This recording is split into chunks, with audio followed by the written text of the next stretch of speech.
Guys, ഞാനിവ പറയാം. Get ready with me guys. ഞാൻ ആദ്യമേ ചെയ്യാൻ പോകുന്നത് ഫേസ് ക്രീം. ഫേസിൽ നല്ലോണം തേച്ച് കൊടുക്കണം, എന്നാലേ നല്ല തിളങ്ങുള്ളൂ. ഇത് നോക്കുക ഗൈസ്, ഇത് ലിപ്സ്റ്റിക്കാണേ. ഇത് കളറാ തത്തവ പച്ച, നോ ചുവപ്പാ. നല്ല കളറാണേ, നല്ല മധുരം, ചുണ്ടിലൊക്കെ നല്ല മധുരം ഫീൽ ചെയ്യുന്നുണ്ട് ഗൈസ്. അടുത്തതായി ഞാൻ ചെയ്യാൻ പോകുന്നത് ബ്ലഷ്. ബ്ലഷ് എന്തിനാണ് യൂസ് ചെയ്യണമെന്നറിയോ? ശരിക്കും എനിക്കറിയില്ല.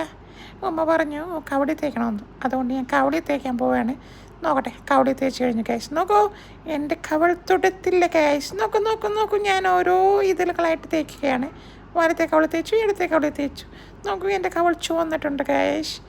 ഞാനിത് അടച്ചു വയ്ക്കുകയാണ്. ഇനി നമ്മൾ ചെയ്യാൻ പോകുന്നത് എന്താണെന്ന് എനിക്കറിയില്ല. ഞാൻ തപ്പി നോക്കട്ടെ. ഉമ്മച്ചിയുടെ ബാഗ് അവിടെ ഇരിപ്പുണ്ടോ? അവിടെ ഇരിപ്പുണ്ട്. ചിരിച്ചിരിച്ചിക്കാ, ഇത് വെച്ച് ഉരച്ച് നോക്കണം. ഉരച്ച് കഴിഞ്ഞു കാശ്. ഞാനിനി അടുത്ത് ചെയ്യാൻ പോകുന്ന കാശ് നോക്കൂ. ഞാൻ ബാഗ് തപ്പിയിട്ട് അടുത്ത് കഴിഞ്ഞാൽ ശാനം, ഇതെന്താ സ്ക്രൂ ഡ്രൈവറോ? അല്ലല്ല, റൂളി പെൻസിലാണല്ലോ. ഇതെന്തിനാണത്? എന്തിനാണ് യൂസ് ചെയ്യുന്നത്? ഇത് കണ്ണിൽ എഴുതാനായിട്ടെന്ന് തോന്നുന്നുണ്ട്. ഉമ്മച്ചി പറഞ്ഞത് അങ്ങനെയാണ്. കണ്ണിൽ തേച്ച് കഴിഞ്ഞാൽ കണ്ണ് കറുത്തിരിക്കും. പുരുകം ഇല്ലാണ്ടായി ഇല്ല, പുരുകം കറുക്കും. ഞാൻ എന്തായാലും അതൊന്ന് തേച്ച് നോക്കട്ടെ, പുരുകം കറുപ്പിക്കട്ടെ. എൻ്റെ ഓൾറെഡി കറുത്തതാണല്ലോ. ഇത് കട്ട പിടിച്ചു കാശ്. എന്നാലും കുഴപ്പമില്ല, നല്ല ഭംഗിയുണ്ട്. നോക്കൂ കാശ്, ഞാനിപ്പോൾ സുന്ദരിയായില്ലേ? എന്നെ നോക്കൂ, ചിൽ ചിൽ ചിൽ ചിൽ ചിൽ ചിൽ ചിൽ ചിൽ.